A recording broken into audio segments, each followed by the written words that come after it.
and there were these two Russian, very attractive Russian ladies, and I'm like, so sorry, yeah, pleased to meet you, and I heard you're looking for a Hong Kong actor. Who is it? And they showed me a picture on their phones, and it was Bolo. Chinese Hercules. He's the superhuman beast of the East. And so yeah, in the village we come from in Russia, he is like a god. Very good.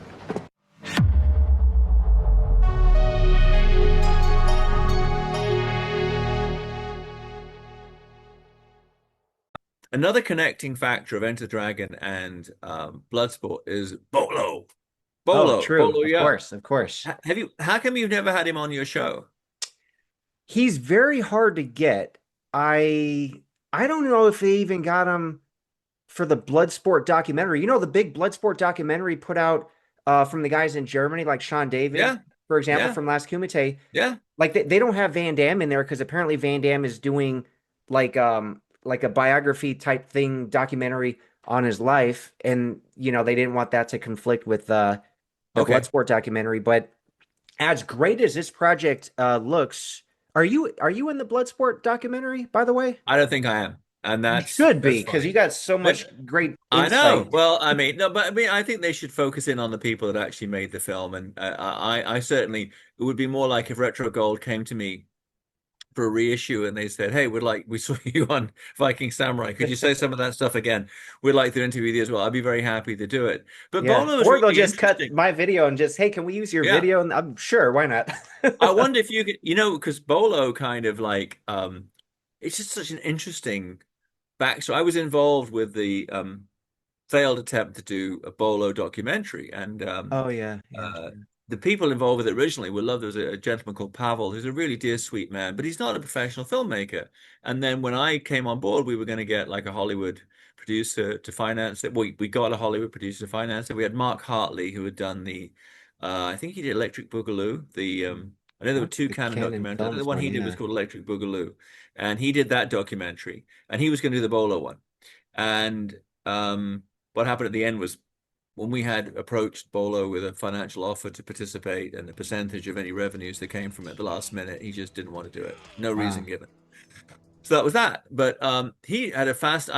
We he and I were friends for years, and we ever fell out. But I mean, I kind of felt he resented my coming in and taking on over the Bolo that documentary. Um, and which I couldn't understand, but I have to accept somehow he felt affronted that what was kind of a fun, fan-friendly thing. I came in and said, well, we're going to have a proper budget, we're going to have a proper director, we're going to have proper financing, proper distribution, which I think are good things.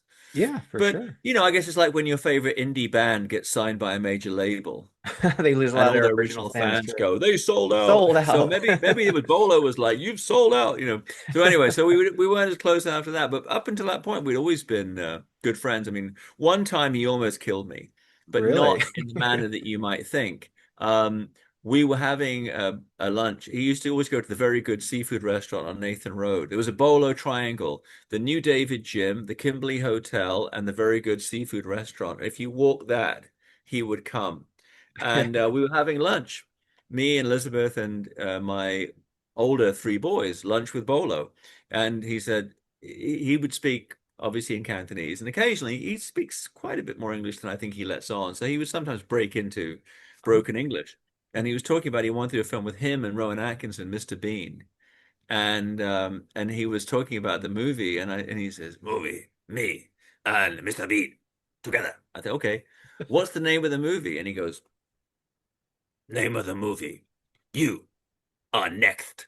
And I just couldn't, I just laughed. I thought yeah. that brilliant. You are next. What a great title for his movie. You are next.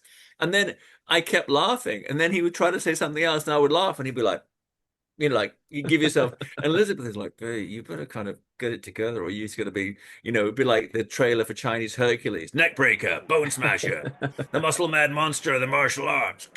He had been he had swum from China to Hong Kong as a refugee. I heard about Land, that. That landed. I think he ate a shark along the way for the protein. probably, sure. Landed, and then there's blank spots in his career.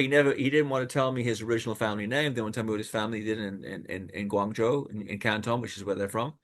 Even though we were friends, if he told me in confidence, I would tell you he told me, but I wouldn't say it on camera. Sure, But sure, he sure. just wouldn't tell me. He says, "I don't want to tell you; it's secret." And then we got here, and then very quickly got into bodybuilding, became Mr. Hong Kong, and was signed to Shaw Brothers Studio. And then he's interested. He's in movies like King Boxer, Tina Daikyun, Five Fingers of Death, which was the first kung fu movie to really break in the American market. And Bolo's in that as a supporting role. But he did all kinds of interesting roles at Shaw Brothers as a contract player. He was like they had a youth movie, and he was like kind of a student, a muscular student, and he would play Manchurian generals and all different characters. And he was also the star player of the Shaw Brothers basketball team. For a muscular Chinese guy that can jump. They Sure. say white men can't jump. This guy could jump. This off-white guy could jump. Um, and then he segued from the Shaw era into doing Enter the Dragon. Character name is Bolo, so he took on the name he was using is Sure. Yangtze, which is the name of the Yangtze River in China. Yangtze was his kind of stage name. He has another name that he has never revealed, but anyway, he was known as Yangtze. And then when he moved to do Enter the Dragon, he was Bolo, so then he became Bolo Yeung. That became Sure. his name, his nom de guerre. And the immediate aftermath of Enter the Dragon, he was then doing all these Bruce exploitation movies, fighting all the Bruce Lee lookalikes, primarily Bruce Lee, And then later, when Kung Fu comedy came in, he started doing those kind of movies, and he moved very well. He's very agile, very flexible. And then, in the wake of the Kung Fu comedy boom going bust, before Bloodsport, I wonder if you know what his last role was before he did Bloodsport. Just before Bloodsport. I don't think in general that many people know much about him at all. He You was know? the movie he made was I think it was called Just for Fun. I'd have to go and check the title, but whatever the title was, it was a Hong Kong comedy film, and Yeah. his role was man standing outside theater. Okay. That's the credit. Yeah, Man, that's I mean, funny. if you said to me, David, you know what? Right before I did Bloodstorm, you know what my last credit was? I was in I was in a movie, and my role was guy standing in phone box. I would go, boy, you made kind of a jump from Good man jump standing for in phone sure, man. box Nice to leap. guy kicking ass, right? And I think it was my Charles Wang was the guy who had his finger on the pulse, and I think it was John Claude, if I remember correctly, that said, "What's happened to this guy from Bloodsport?" And there was my old Tai Chi teacher who sadly passed away now, Rambo Kong, Kong Sifu. He was around because I've seen pictures of them all together. And I think he came in, he was in contention.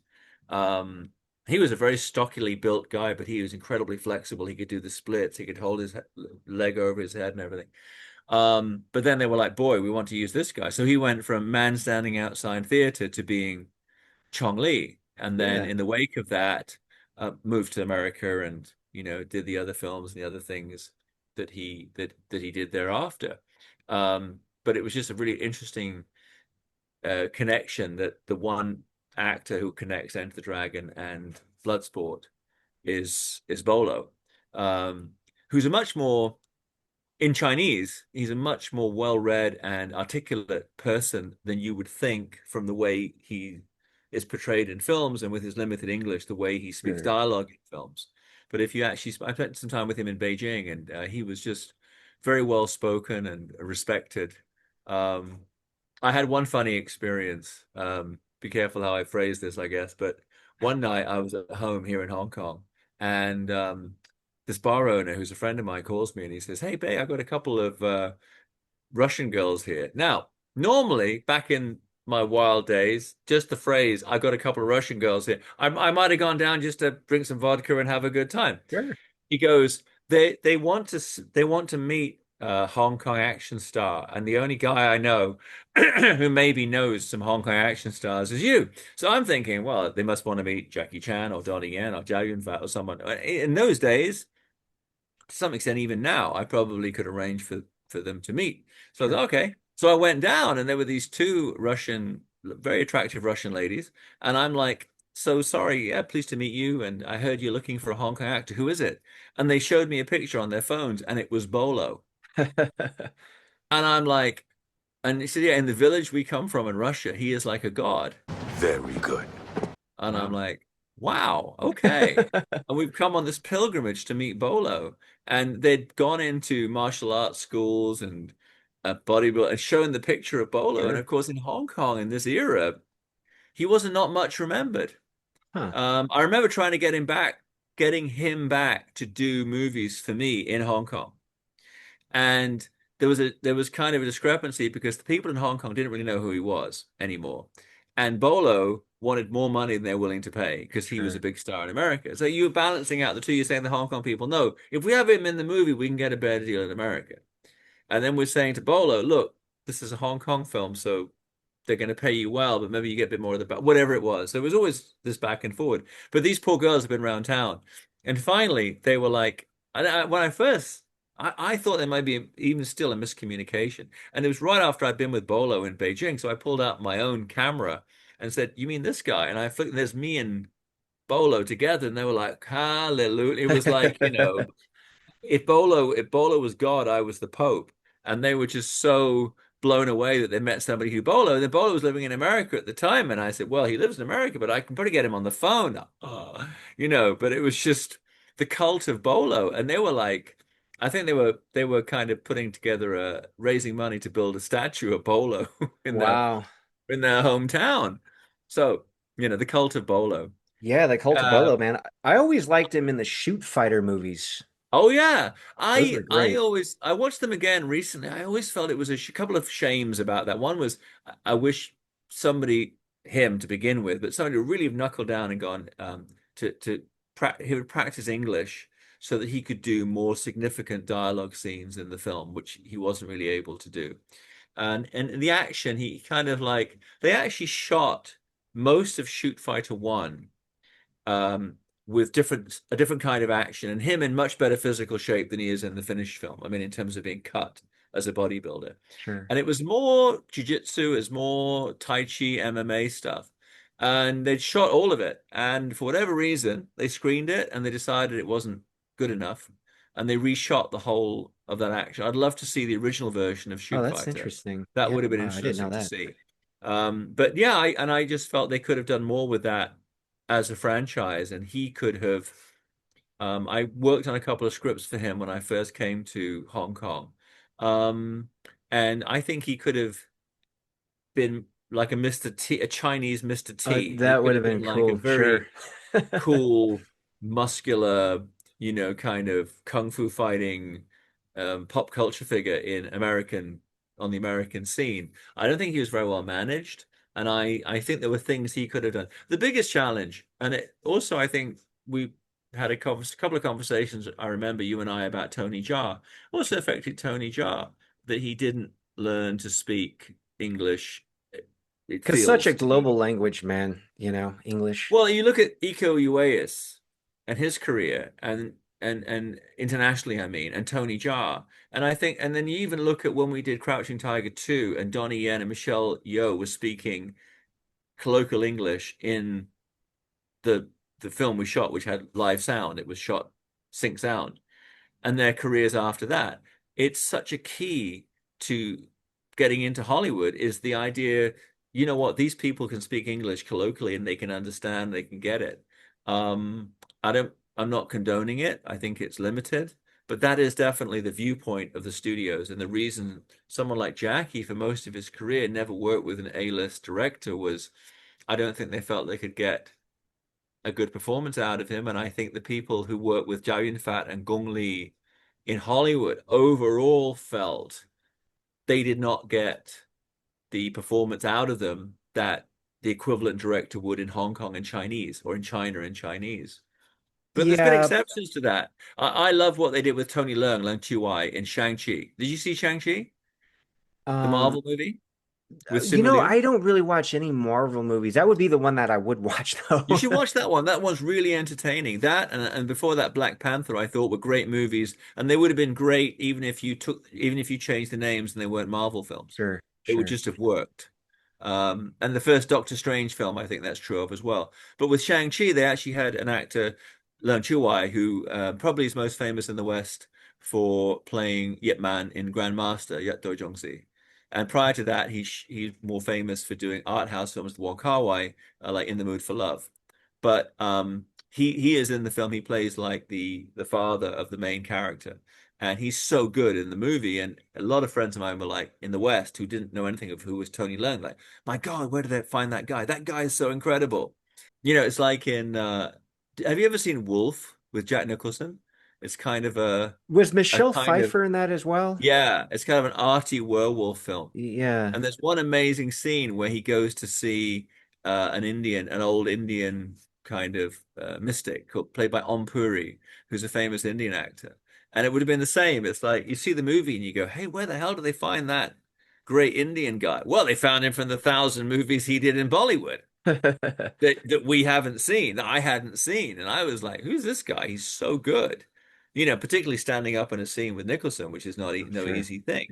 And it was the same thing in Shang-Chi. People in the West were like, where did this guy spring from? Well, he sprang from the 70 movies he made in, if you look at, I mean, the movie of his that's a breakthrough is Bullet in the Head, which has just been re-released as 4K, which is John Woo, the director of, you've probably seen John Woo's American movies, right? Like Face Off and I loved, well, of You course, he must see came Hard out with Target. Hard Target Hard first, Target, right? right? With Van Damme. Yeah, John Woo's amazing. He is, and I like his he Hong did Kong work a lot. he did a run of movies, and this is true of a lot of Hong Kong directors that they do a run of commercial films, and then they do a film that is very dark and personal, and it's not as well received, and it kind of breaks their heart, and then they get their career goes in different direction. And with John Woo, he did Better Tomorrow 2, Hard Boiled, a run of these.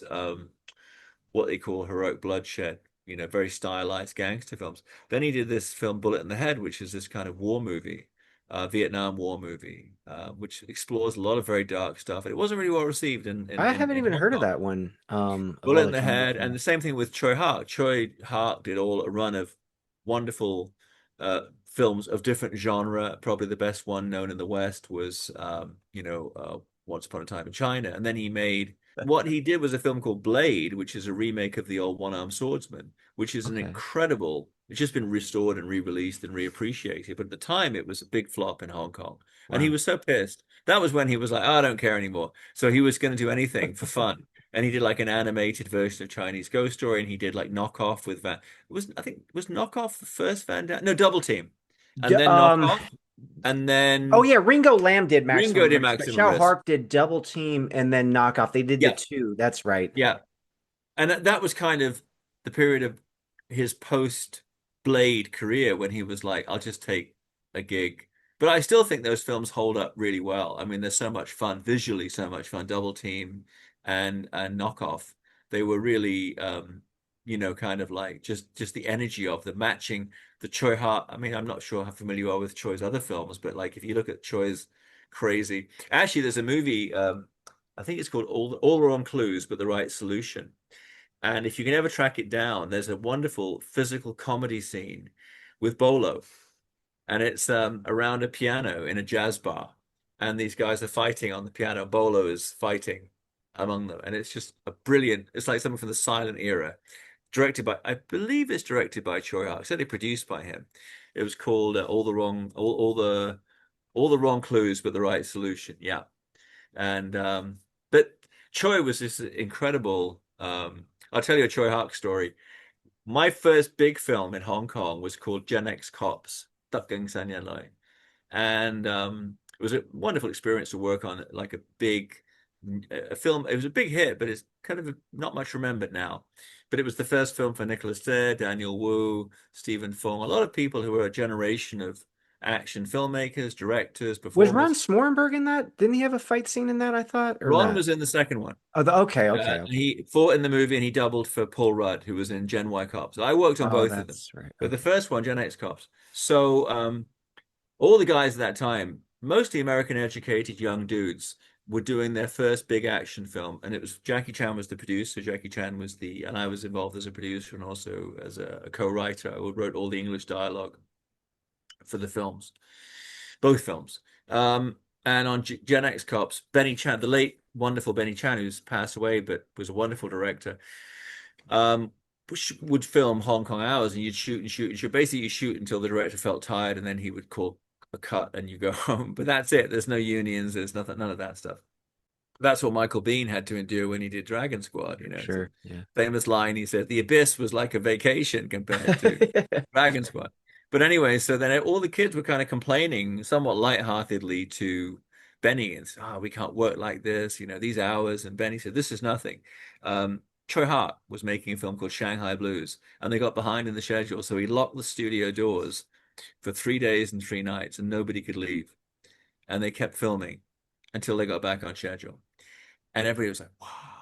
And then I had occasion to meet Troy, and I said, "Hey, Benny told us this story about how you were doing Shanghai Blues and you locked the gates and nobody could leave for 3 days. Is that true?" He goes, "Of course it's not true." And I said, "I didn't think it could be." He goes, "It was 4 days." He was so proud of it. Yeah, man. That That's was that was it. wow. I've got a question I want to ask you. Huh. Um, as a devotee of Jean-Claude, and I'm probably one of the earliest people to meet and interview him in person. I met him. He'd finished shooting Kickboxer, but it hadn't come out, and he was back coming through London with Sheldon Lettich. And I met him. We went into YMCA in central London, shot some photographs, did an interview, and that's when I first met him in the wake of being blown away by Bloodsport. Sure.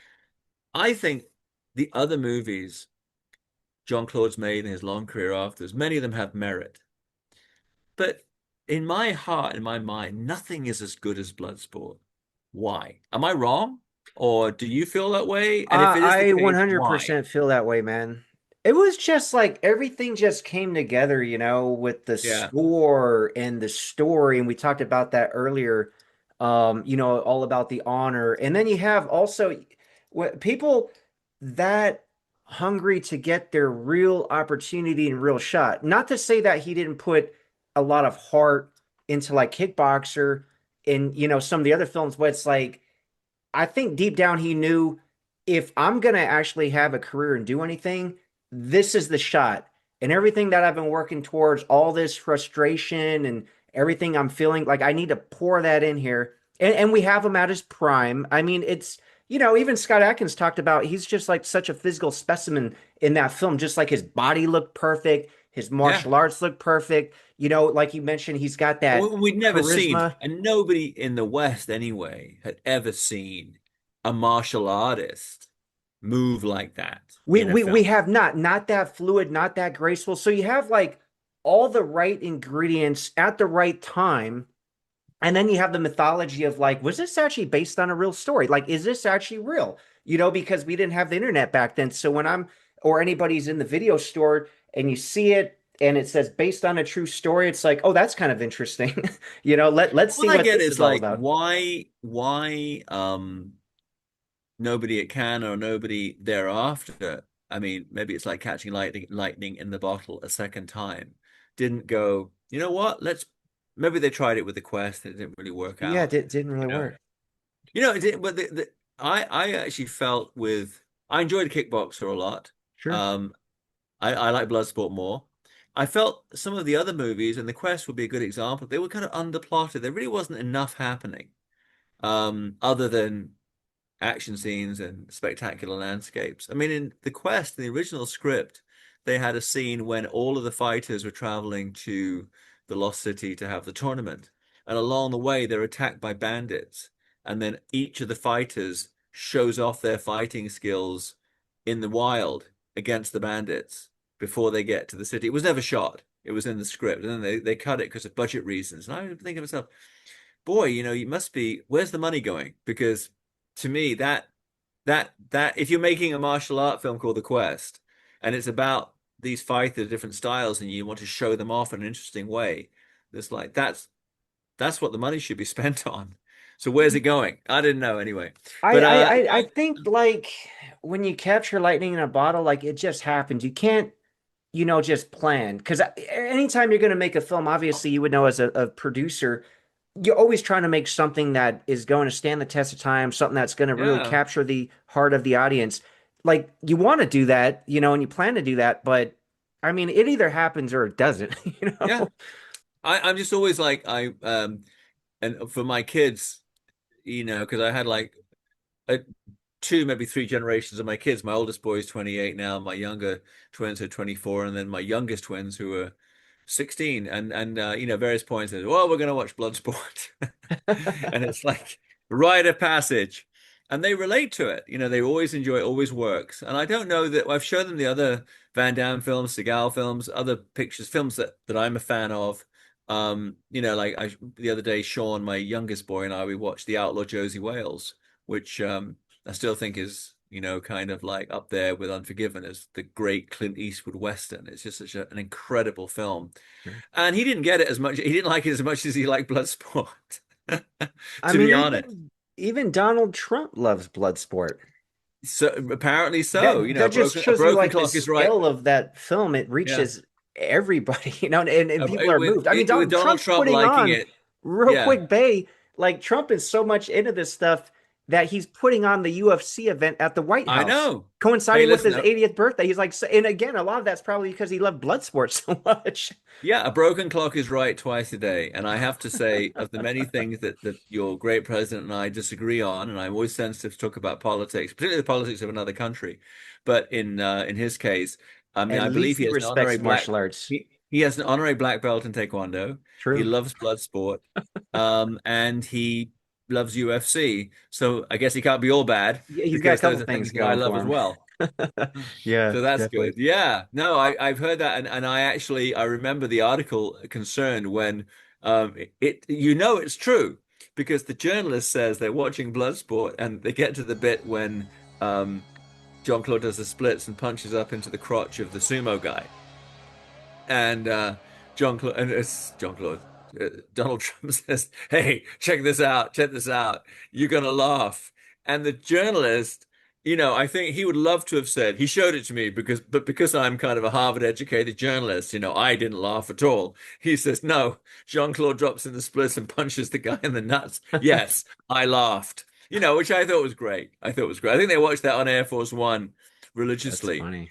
I remember being in the offices of Canon Films in London many moons ago, and not just them, but every film company in um, in England, distribution company, would put together a package of videos to send to either Balmoral or Sandringham, wherever the royal family were spending their Christmas, so they could watch all these films. And I saw them putting the package together this specific year, and Bloodsport was one of the movies. And I was like, just imagining Queen Elizabeth, because probably when she saw the title, she might think it was about fox hunting. But anyway, so she would be disappointed. The same thing happened with my late father, Morris. I should tell the story or not. There's a movie, there's a movie by a Hong Kong actor called Yun Bu. And it's kind of like there was a famous film called Chinese Ghost Story, Xin Le Yao Wan.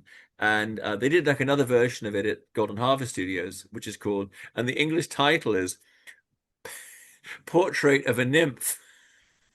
So my dad, you know, um, looking for something to watch, I think he thought it was a different kind of film that it actually was. Sure, sure. Portrait of a Nymph sounds like a 70s porno. And he was Yeah. like, "Hmm." And they put it in, and man, was he disappointed. There's all this flying around and wizards and, kind of like fighting vampires. He's like, where's the nymph? Where's the nymph? And I go, no, it's not that kind of nymph. And Your Majesty, it's not that kind of blood sport. It's Yeah, that's guys funny. fighting. But I think there's a universe, and I think it's probably true of a lot of filmmakers that their best work is early in their career. Their best film, what we perceive to be their best films, are early on. I was just, yeah, well, first of all, interested that you perceive it to be the best Van Damme film. Still, Definitely. feel it, Yeah, by yeah. far. And I do too. And I what I find interesting is that as with Enter the Dragon, um, it it seems to become enhanced with age, and that audiences, new generations of audiences appreciate it, and it doesn't seem that it gets dated and old and out of fashion. It still really works. It Did ages you? like fine wine for sure. Yeah. So did you ever have any of the actors apart from John Claude on your show from Well, that film? um, let's You have see. Paolo Tocca on that? You've had him on? Well, obviously Muhammad Kisi, Oh yeah, of course. Yeah, you know, yeah, no, right. Paredes. But outside of that, I What don't think about I've Donald, had the the late Donald actors Gibb? from You it. didn't have him on. No, I regret not having him on. You know, because I Yeah. think he actually owned a couple of bars in Chicago, which I was going to Chicago every weekend training for that Mosley fight, by the way, because I was training with Shoney Carter, ex-UFC Dude, guy. you should have gone down there. Are you I should Jackson? have. You I look like a should have. Jackson. I'm, and I regret that because I mean, No. I had no idea he had health issues. So it's one of those things where you feel like I could eventually So get that relate. interview. So relate. The number of times that I've been like, I've tried to stop doing it now because of this, exactly what you're talking about, where you go, well, I'll get to him in a while. Sure. And you realize tomorrow isn't promised for any of us. So, I try to catch up with people while they're while they're here. Um, While you can, sure. yeah, I am totally. No, glad absolutely. though that going back to that Bloodsport documentary that the guys in Germany are producing, that they did get the Donald Gibb interview. Right. Thankfully, like they got a Yeah. really great one. That's and obviously they should dedicate that to him. But Yeah. I'm glad they got that because Has his story needed to that's be come told. out already, or it's yet to come out, the It'll be definitive? out. They're waiting for 2028. And that because they want to do it on the 40th anniversary. But they don't have John Claude and they don't have Bolo. Which who knows? Maybe they could still get because they were raising more Yeah. money with like a Kickstarter, which I know they reached their goal. Yeah. But yeah, I mean, Bolo, as we mentioned, he's very hard to get a hold of. He's elusive. I know Dan Delts from Australia is putting together like a dinner where because Yeah. he does these Star Tours. I mean, He has Bolo, so if somebody in Australia wanted to meet him, I think they're all sold out. But Dan you is, could have dinner with Bolo. I You could be like so Bey admire Logan and have Dan. dinner with Bolo. I've had many dinners with Bolo, and he's always been great company and good fun. But I do agree with you. When we had two relationships, he and I, one was as people that would meet in Hong Kong and hang out, or in Beijing, wherever we were, and have a good time, or in LA, and have a good time. And the other side of it was whenever you tried to do business with him, and that's why I admire Dan for putting this deal together. I would run up against a brick wall, and I think that probably my coming in and restructuring and trying to do the documentary. Um, and by the way, there was after we'd all left, there was a desire. I think Pavel, the original. I'm not saying his second name, not because I've forgotten it, because I can't pronounce it. I can just spell it Nyziak, whatever that is. Pavel, lovely guy. He then, I think, had a desire to keep going, and then there was this thing came out. It is not official. You can do a documentary about anybody. Um, you know, American First Amendment laws, to your great credit, are very flexible. It's very hard for somebody to say, "Thou shalt not do a documentary or a film about me." I mean, you can come in and say you were defamed or whatever, but it's a big ask to do that. Um, but so anybody could have done it, but I think that they at the time we kind of we our the core of what we wanted to do was to actually film Bolo in Monterey Park, to book a studio space, light him properly, Nice. and do like a career interview. And it's funny because I wanted to do the same thing with another of my idols, the Shaw Brothers director, Lau Garlo. The same offer. We'll set it up. We'll shoot it like it's a Hollywood movie, Mhm. and we'll have him speak in his native language, and we will do a live kind of like interview with him and take as long as it needs to do it properly. And we'll pay him for it. And afterwards, we'll use some of it in the documentary or whatever format. And the balance, we give it to the family so they have a legacy. And I think it's very short-sighted of these families, not to. I mean, I think with Lao Sifu, it's a shame that wasn't done. I'm working on a book about him at the moment, and it would have been enormously helpful and useful to have somebody have done that. And if you didn't want to do it with me, then do it with somebody else. Sure. But they never did. Mm. And the same thing with Bolo. We couldn't do it. And then at that point, Mark Hartley and the other people involved were like, yeah, what's it going to be? It's going to be a bunch of guys talking about how great Bolo is or whatever. I mean, I could definitely, I think I might like to do a book about Bolo because I think his life story, the trajectory of his life is interesting and I know a lot about him. But I think they felt like, no, we really wanted him because he's alive and well, right? To have him talk. and he wasn't going to do it. And it was, yeah, it was, to this day, I, I couldn't really say. I mean, there are certain people who, in negotiating or trying to do business with them, they will find ways to obstruct the process of what you want to do, um, Yeah. with some innate part of their character. And you come back. I was just talking to Andrew about it, relevant to another project. I said, I kind of went off it because I didn't really feel we were negotiating. It's like if I said to you, David, I'm doing this movie, I want you to come to Hong Kong and I'll pay you X. And you say, well, I need Y. Okay, let's have a talk about it. How many days and this and the billing and what are we doing with this and airfares and whatever. And we're negotiating, we're having professional discussion Sure. towards a mutually compromised Yeah. agreement how we're going to do it. And then you get people where you just seem to just spin wheels or you don't really get an answer to the question. You as an actor might find this hard to believe, but I have on several occasions had a project that's all ready to roll, money in place, everything. You go to somebody and you say, we're going to offer you the money. I had it with Bolo. We're going to offer you this money. These are the dates we're shooting. Here's the script. And with the expectation that you'll start to get into some meaningful dialogue. Sure. And it doesn't happen. And I believe it's them, not me. No, because I mean, to me, if somebody says to me, Bey, I want you to write a script or do a book or produce a movie, within very broad parameters, I'll start to have the conversation. And there may be reasons that I won't do it in the end, but I would begin there's a kind of like an established protocol of how you would develop something, how Yeah, you work sure. with somebody. And I always felt with Bolo that it was very difficult to do. So I admire Dan. I hope he has success with it. Dan. I mean, I think the thing with Dan that he has to contend with is, he's a doer, not a talker.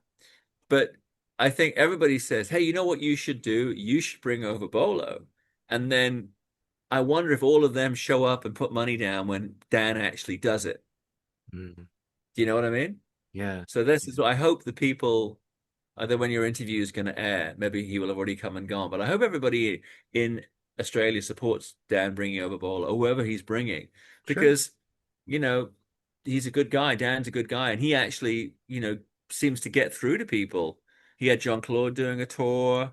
Michael Bean did a tour with him in Australia. Oh, So nice. Yeah, he's he's got very Michael good. Jai White soon, unless he just did Yeah, that. I know he had Don Wilson. He had yeah, Muhammad Kisi was a good one. So he does a yeah. fun thing where they'll show a movie, Oh they'll do like a God. seminar, they'll do dinner.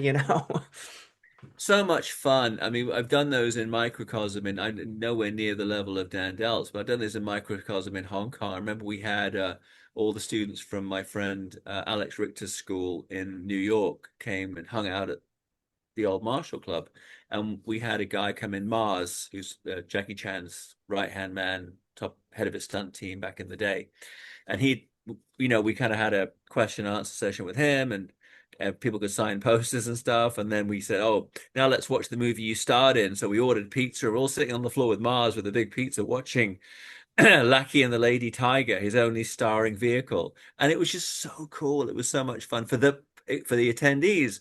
And then as we left, I'd booked a car to take him home, and I gave him what we call in Chinese a lycee, a red packet with money in as a thank you. And he looked me in the eye and he said, Bey, this has been the best day of my life.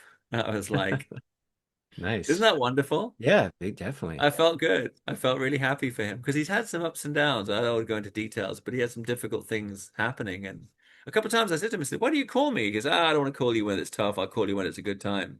That's the kind of friend he is. Mm. But yeah, I think that I see I see that context of people celebrating the contribution made by the people you just mentioned is wonderful. I'm less a fan of the films where they get everybody back creaking around like it looks like a film.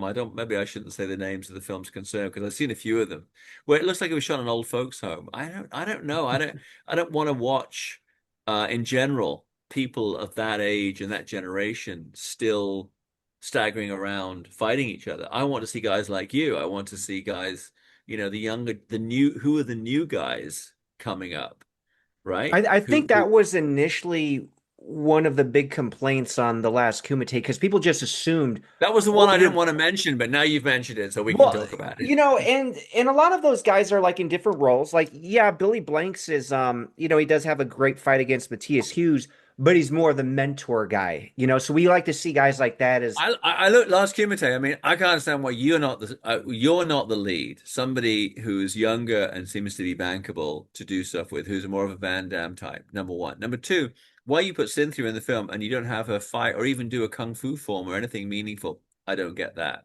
It looked overall nice. I mean, Ross Clarkson's directed films for oh me, yeah, I enjoyed working with Russ, man. And and I still talk to yeah. him, I still want to work with No, him he on said another the same project. thing. He had a good time with you, but I just thought it just kind of it it's to me the thing is it should be these films should be like a changing of the guard where you Sure. have the old team going, we're too old for this shit, and then you get the young blood coming because I mean, I think if you were doing Shakespeare and you put everybody up there and you said, now we're going to do King Lear and we're going to do Othello and it's going to be old dudes doing Shakespeare, you go, well, they've got it. Like Ian McKellen or somebody, yeah, maybe he can't be matched in those roles by, I mean, not Othello, but like for King Lear, maybe he'd be the best, or Anthony Hopkins or somebody. But if you're talking about the martial art genre. It's in its essence, it's about youthful agility and grace. Sure. So, obviously there are some guys, and especially the Chinese ones, who stay very agile very late in life. But you do need some new blood. And I think the same thing's true in Hong Kong and the same thing's true in I mean, like The Furious, this new film comes out. I think I don't know if you know about it. There's this new incredible I heard it action was film. pretty amazing. I think it came out Yeah, this. it's directed by Kenji Tanigaki, who was Donnie Yen's protege. Oh, really? Wow. And I've just realized I've got written on the wall behind me, saying "Du Sao" with this arrow through my head. So that'll, I'm sure that'll get comment. I talk about saying "Du Sao" a snake in the eagle shadow. So I talked about that for the Chinese audience. And that's why it's written in Chinese. I just realized Okay, the okay. whole interview is that saying "Du Sao" behind me. But anyway, so what were we saying? You were About talking yeah, about the new movie coming yeah, out. the Furious. Yeah, I Yeah. mean that's got some new. Well, even the guys in there have been around a while, but they're being presented in a fresh way, and there are some new faces among them. But yeah, Australia, America, Europe. I would have thought we could have had some new, action idols coming up. And if you have like Creed, right? You have something like Creed where you have a new young guy It was great who's passing of the torch. I love those movies too. right. And I don't know. And I mean, I guess with the kickboxer films, they did that quite effectively. We did that quite well with Kickboxer Retaliation with Alan Sure. Moussi and Jean-Claude. So I guess it has happened. I don't know. I watched several things and I just thought, and Last Kumite was one of them where I thought that's a bit too much focus maybe on the old guard. And you really want to give the newer guys a chance to shine. But that's just me. And I mean, I'm still active as a filmmaker, but I mean, I don't know. I kind of like last few years, I realized it's the last time I'm going to have kids in the house. Um, I really enjoyed during the writer's strike in America. I got signed to write scripts in my lovely new house that I had new at the time on Lantau Island. So I was like, I got offered to go and do kick punch films in Dominican Republic and Philippines. I was like, in the old days, even when I did the Furies films in Vietnam, I was like, boy, I really love to go there for 6 months and be away from home, away from the kids, away from Liz. But the last years, it was not. It didn't appeal to me as much. I didn't want to go and do that. So I haven't done those kind of films. I think I did the last Hong Kong um, martial arts movie shot in Hong Kong, which was Lady Bloodfight, my female version of Bloodsport. Bloodsport, sure. I Yeah. don't think anybody's done a pure martial art movie in Hong Kong since then that I know of. There's films with martial arts fighting in them, but that's like a tournament movie, pure martial arts tournament film. And that one also, I went back and quite a bit of the quite a bit of stuff either didn't make it past script stage or was cut from the film.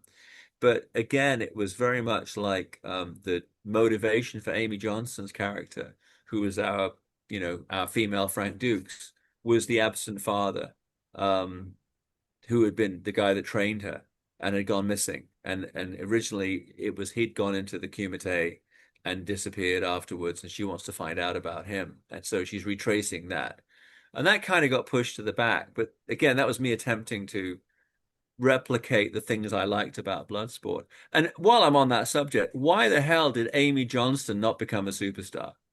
I was gonna ask. I mean, I was th when you were mentioning her in Lady Blood fight, I was Yes, thinking like, so good. that's a good, great vehicle for her. She's got the right look, the right skills.